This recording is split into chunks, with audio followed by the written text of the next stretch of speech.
Class 11th का सबसे पहला चैप्टर हम लोग स्टार्ट कर रहे हैं आज के दिन। ठीक है, आज आपकी 28 है, 28 ऑफ मई 21। ठीक, क्लास 11 चैप्टर नंबर 1, जिसका नाम है सेट थ्योरी। सेट थ्योरी, किताब में सेट लिखा है केवल, तो बोलते हैं इसको सेट थ्योरी। ठीक है, तो सेट थ्योरी के बारे में हम लोग पढ़ेंगे आज। ठीक है, अगर आप लोगों ने बेसिक क्लास में, हो सकता है क्लास 8 वगैरह में सेट के बारे में पढ़ा हो। ठीक है, आवाज अब आ रही है? आवाज आपको आवाज आ रही है बेटा? हेलो, एक मिनट, आवाज आ रही है अब आपको? नहीं, अब आ रही है कि नहीं आ रही है? ठीक ठीक ठीक, बस अपनी तरफ का माइक बंद कर दीजिए, आवाज नहीं आएगी बोल दीजिएगा फिर से। ठीक है, तो हम लोग जो है सेट थ्योरी पढ़ रहे हैं। ठीक है, जो कि आपका चैप्टर बोल, आवाज नहीं आ रही। एक अपनी तरफ का जो है आप लोग जरा एक बार देख लीजिए, चेक कर लीजिए, हम ये कर सकते हैं।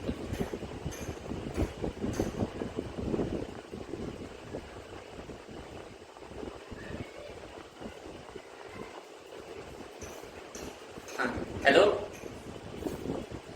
हेलो, आवाज आ रही है?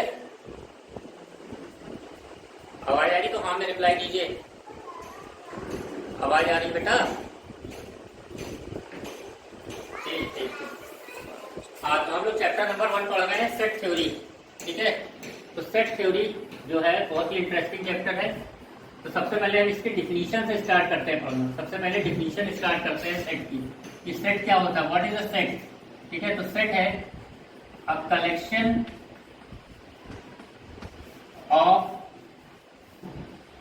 Well defined object is a set. Set क्या है? A collection of well defined object. ये डिफिनीशन जो है जॉर्ज कैंटर, एक मैथमेटिशियन थे, उन्होंने दी थी। इन्हीं को क्रेडिट जाता है सेट थ्योरी देने के लिए। ठीक है, जॉर्ज कैंटर, इन्होंने कहा था कि a collection of well defined object जो है इज अ सेट, ये सेट होता है। ठीक है, अब यहाँ पे कुछ जो स्पेशल बात है, वो वेल डिफाइंड वर्ड जो है ये स्पेशल है। इसका क्या मतलब है? जैसे एग्जाम्पल के लिए, ठीक है, कह दिया गया है कि collection of all dangerous animals. आपसे पूछा जाए कि ये सेट है कि नहीं है? Collection of all dangerous animals in a world, मतलब विश्व के सभी खतरनाक जानवरों का समूह क्या एक सेट है, ये आपको बताना है। तो सबसे पहली चीज है यहाँ पे जो वर्ड लिखा है वेल डिफाइंड। ठीक है, वेल डिफाइंड होना चाहिए तभी कोई चीज सेट होगी। मतलब है कि जो डेंजरस एनिमल है वो हर इंसान के लिए डेंजरस की डिफिनीशन अलग अलग होती है। ठीक है, कुछ लोग चूहे से भी डरते हैं। ठीक है, कुछ लोग कॉकरोच से डरते हैं, उनके लिए कॉकरोच डेंजरस है। कुछ के लिए चूहा भी डेंजरस है, कुछ के लिए शेर भी डेंजरस है, कुछ के लिए शेर नहीं डेंजरस है। ठीक है, तो यहाँ डेंजरस की जो डिफिनीशन है हर इंसान के लिए अलग अलग है। ठीक है, तो ये जो है सेट नहीं होगा। Collection of all dangerous animal in a world, ये सेट नहीं होगा। जैसे एग्जाम्पल के लिए अगला एक और एग्जाम्पल देखते हैं, एग्जाम्पल नंबर 2 क्या लिखा है? Collection of all tallest main in a world, मतलब विश्व में सभी लंबे लोगों का समूह। ठीक है, तो लंबे लोगों का समूह, तो यहाँ पे लंबाई की डिफिनीशन भी सबके लिए अलग अलग है। ठीक है, चाइना में अगर आदमी कोई 5 फुट 5 इंच है तो उसको लंबा कंसीडर किया जाएगा। ठीक है, इंडिया में 5 फुट 5 इंच का आदमी एक नॉर्मल आदमी समझा जाएगा। ठीक है, यही, लेकिन अगर आप अफ्रीकन कंट्री में चले गए तो वहाँ इसको नाट्य की श्रेणी में रखा जाएगा। ठीक है, डॉट पर होगा ये। तो यहाँ पे लंबाई जो है वो हर इंसान के लिए अलग अलग है। ठीक है, तो यहाँ पे collection of all tallest man in a world, ये भी एक सेट नहीं होगा। ठीक है, सपोज करिए इसी में अगर हम यहीं से आगे लिख देते collection of all tallest man having height more than 5 feet. हमने कहा कि ऐसे आदमी का समूह है यहाँ पे जो कि 5 फीट से लंबे हैं, तो हाँ अब ये सेट हो जाएगा। क्यों? क्योंकि यहाँ वेल डिफाइंड कर दिया गया है 5 फीट को, मतलब कि अब हम यहाँ पे एक सेट बना सकते हैं, मतलब एक समूह बना सकते हैं जिसके अंदर ऐसी लंबाई का यहाँ पे एक पैमाना या एक मेजरमेंट सेट कर दिया गया है कि 5 फीट से लंबे लोग, तो ये जो है एक सेट होगा। क्यों? क्योंकि यहाँ पे ये वेल डिफाइंड हो गया। अगला एग्जाम्पल के लिए जैसे हम कहें कि सर प्रेसिडेंट ऑफ इंडिया, मतलब भारत के जितने भी प्रेसिडेंट रहे आज तक, क्या ये एक सेट है? तो हाँ, यहाँ पे ये वेल डिफाइंड है क्योंकि हम जानते हैं कि भारत के कौन कौन से प्रेसिडेंट है और कितने रहे हैं, उनकी हम पूरी एक लिस्ट बना सकते हैं। ये वेल डिफाइंड है, इसका मतलब ये सेट है। कहा जाए कि नेशनल नंबर, ठीक है, ये सेट है कि नहीं है? तो ये भी सेट है। क्यों? क्योंकि 1 2 3 4 5 6 7 8 so on ऐसा लिखिए। ये जरूरी नहीं है कि कोई चीज आगे कहाँ तक लिखी जाएगी, ये ना पता हो तो वो सेट नहीं होगा। सेट ही होगा क्योंकि ये वेरीफाइड यहाँ बता रहा है कि नेचुरल नंबर की बात हो रही है। तो नेचुरल नंबर हमें पता है कि क्या होते हैं, तो उनका हम सेट लिख सकते हैं, तो ये एक सेट होगा।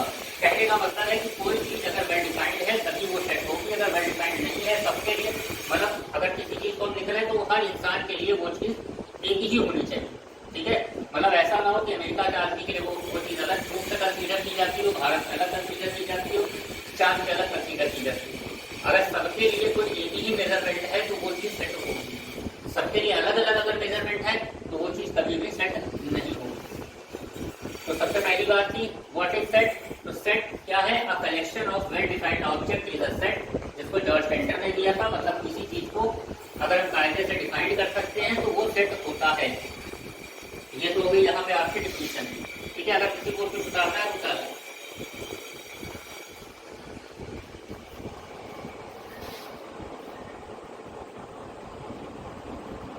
तो किसी को नोट करना तो व्यापार तो नहीं जाएगी। बाकी ये जितना हम यहाँ पे करा रहे हैं ये सारा वीडियो आपको मिल जाएगा। ठीक है, शाम तक आपको ये वीडियो प्रोवाइड हो जाएगा, एक लिंक भेज देंगे। ठीक है, तो उस पर आप लोग ये सारा वीडियो आप देख लीजिएगा। ठीक, यूट्यूब पे अभी डाला नहीं है क्योंकि बना रहे हैं, रिकॉर्ड करेंगे, रिकॉर्ड करने के बाद इसको अपलोड करेंगे, आप लोग देख लीजिएगा। चलिए अब हम आगे आते हैं।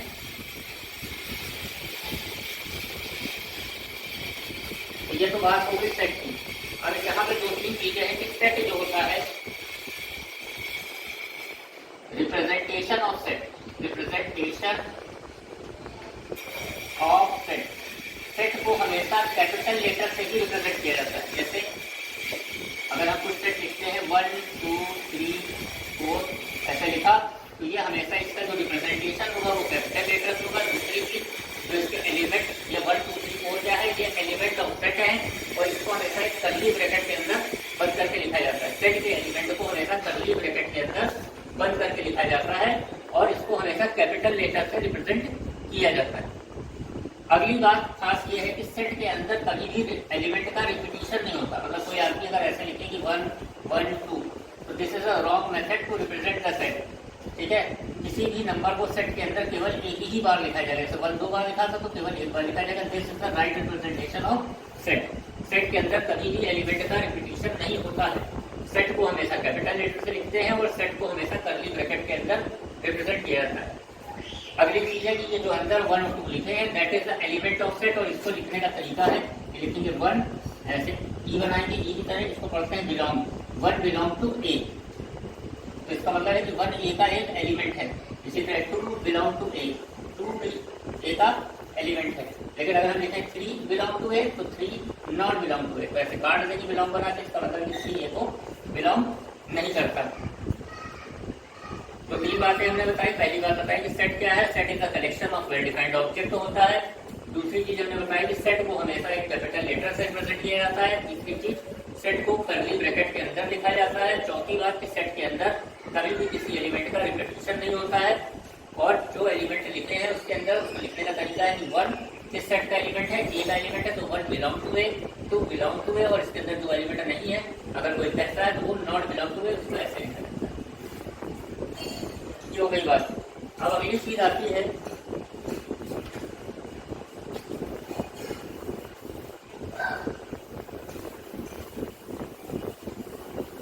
आपकी आती है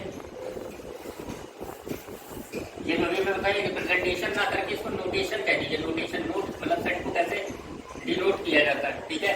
रिप्रेजेंटेशन की अगर हम बात करेंगे तो रिप्रेजेंटेशन सेट का दो तरीके से होता है। रिप्रेजेंटेशन ऑफ सेट, ये दो तरीके से होता है। पहला आपका होता है रोस्टर फॉर्म,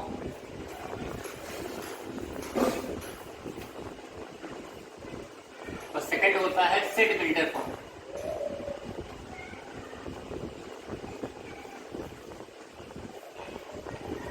पहला जो होता है रोस्टर फॉर्म, और दूसरा होता है सेट बिल्डर फॉर्म। सेट को दो तरीके से रिप्रेजेंट किया जाता है, पहला होता है रोस्टर फॉर्म, दूसरा होता है सेट बिल्डर फॉर्म। कैसे करते हैं, जैसे हमको नेचुरल नंबर का सेट लिखना है तो उसको एन से लिखेंगे एन, और अगर हम इसी चीज को लिखते 1 2 3 4 5 6 ऐसे डैश डैश डैश, तो ये हो जाएगा, इसको बोलते हैं रोस्टर फॉर्म। ये जो है रोस्टर फॉर्म है। अगर आप एलिमेंट के रूप में उसको लिख देते, ये हो गया roster form. Set builder form में इसी चीज को कैसे लिखते हैं, तो एन लिखेंगे, या लिखेंगे एक्स सच दैट एक्स, ये दो गिनती इसको सच दैट पढ़ते हैं, x such that x is a natural number, natural number. यहाँ पर डिफिनीशन के तरह से लिख दिया जाता है कि एक्स क्या है, एक नेचुरल नंबर है, और अगर इतना लिखा गया तो आदमी समझ जाएगा कि हम इसकी बात कर रहे हैं। एक्स एक नेचुरल नंबर अगर डिफिनीशन के रूप में लिख देते हैं तो इस चीज को हम बोलते हैं सेट बिल्डर फॉर्म, और अगर उसी चीज को स्कैटर रूप में एलिमेंट के रूप में लिख देते हैं तो उसको बोलते हैं रोस्टर फॉर्म, ठीक है। जैसे एक एग्जाम्पल हम आपको और अच्छा समझाते हैं।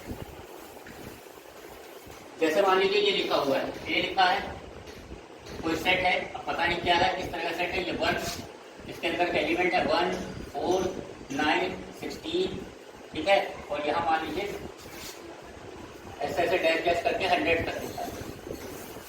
अब ये जो तरीका लिखा हुआ है इसको बोलते हैं रोस्टर फॉर्म में ये लिखा हुआ है।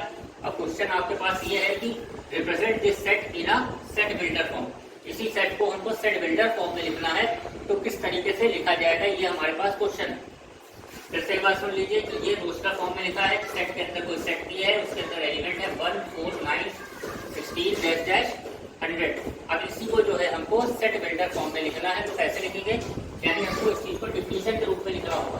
तो आप जरा इस नंबरों को गौर से देखिए, तो ये नंबर कैसे हैं, ये 1 का स्क्वायर है, ये 2 का स्क्वायर है, ये 3 का स्क्वायर, ये 4 का डैश डैश लगा होगा, इसका मतलब इसके आगे 25 होगा, 5 फिर 36 होगा, फिर 49 होगा, फिर 64 होगा, फिर 81 होगा, फिर 100 होगा। ध्यान रखिएगा। तो इसको लिखने का तरीका क्या है, A equal to X such that X equal to N square. अब क्या लिख देंगे, एक्स सच दैट एक्स क्या है,